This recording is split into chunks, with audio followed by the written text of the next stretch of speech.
मेरे बच्चे मेरा घर वेद प्रकाश शर्मा की एक मनोरंजक और दिल को छू लेने वाली कहानी है। कहानी राजेश और सुमित्रा के आसपास घूमती है, जो कि एक साधारण परिवार के सदस्य हैं। राजेश किसी कारखाने में काम करता है, जबकि सुमित्रा एक गृहिणी है।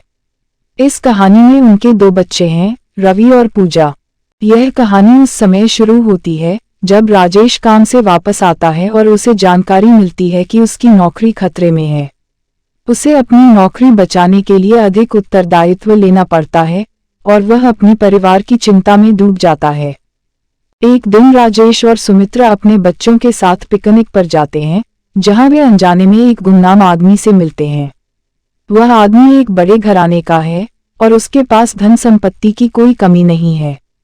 वह राजेश के सामने एक प्रस्ताव रखता है, जिसमें उसे अपने बच्चों की देखभाल करने के बदले में अच्छी खासी रकम मिलेगी। राजेश और सुमित्रा पहले इस प्रस्ताव को ठुकरा देते हैं, लेकिन जब उनकी आर्थिक स्थिति और बिगड़ती है तो वे मजबूर होकर इसे स्वीकार करते हैं। इस प्रस्ताव के तहत रवि और पूजा उस गुमनाम आदमी के घर में रहने लगते हैं, जहां उन्हें अच्छी शिक्षा और देखभाल मिलती है। वहां रहते हुए वे एक नई दुनिया का अनुभव करते हैं, जो उनके लिए पहले कभी संभव नहीं था। यहाँ वे अपनी अच्छी संस्कृति और मूल्यों के कारण महसूस करते हैं कि वे इस नई दुनिया में फिट नहीं होते। समय बीतता है और राजेश अपनी नौकरी में सफल होता है। उसकी मेहनत के कारण उसे एक अच्छी बढ़ोतरी मिलती है और उसकी आर्थिक स्थिति में सुधार होता है।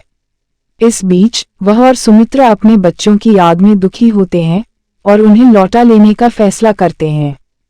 वे अपने बच्चों को वापस लाने जाते हैं, लेकिन वहां पहुंचकर उन्हें समझ में आता है कि रवि और पूजा उस अमीरी और सुविधाओं वाली दुनिया में अब खुश हैं। यहाँ तक कि बच्चे भी अपने माता पिता की जिंदगी में वापसी को अधिक आकर्षक नहीं समझते। इस परिस्थिति में राजेश और सुमित्रा को समझ में आता है कि उनके बच्चों के भविष्य के लिए उनकी आर्थिक स्थिति और सुविधाओं से बढ़कर उनके मूल्यों और संस्कारों की अहमियत है। अंत में राजेश और सुमित्रा अपने बच्चों से वादा करते हैं कि वे उन्हें अच्छी शिक्षा और संस्कार देंगे और उस अच्छी दुनिया में भी उनके साथ होंगे। इसे सुनकर रवि और पूजा अपने माता पिता के साथ वापस चले जाते हैं। मेरे बच्चे मेरा घर एक सुंदर कहानी है, जो परिवार, प्रेम, संस्कारों और मूल्यों के महत्व को बताती है। यह कहानी हमें यह समझाती है कि धन संपत्ति और आराम से ज्यादा एक परिवार के साथ बिताए गए समय और उसकी नींव पर ताउन खुशियां और सफलता मिल सकती है।